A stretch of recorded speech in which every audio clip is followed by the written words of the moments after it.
மருமகன் குருநாத் மெய்யப்பன் மீது புகார்கள் இருக்கும் நிலையில் இந்திய கிரிக்கெட் வாரிய தலைவராக மீண்டும் பொறுப்பேற்க சீனிவாசனுக்கு உச்சநீதிமன்றம் தடை விதித்துள்ளது. இந்திய கிரிக்கெட் வாரிய தலைவர் சீனிவாசனின் பதவிக்காலம் இம்மாதத்துடன் முடிவடைவதால் செப்டம்பர் 29ஆம் தேதி சென்னையில் நடக்கவுள்ள வாரிய பொதுக்குழு கூட்டத்தில் தலைவர் தேர்தலை நடத்த முடிவு செய்யப்பட்டது.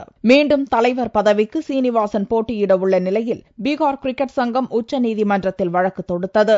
மருமகன் குருநாத் மெய்யப்பன் மீது IPL பெட்டிங் குற்றச்சாட்டு தொடர்பான வழக்கு நீதிமன்றத்தில் நிலுவையில் உள்ள நிலையில் வாரிய தலைவர் பதவிக்கு போட்டியிட சீனிவாசனுக்கு தடை விதிக்க வேண்டுமென அம்மனுவில் வலியுறுத்தப்பட்டது.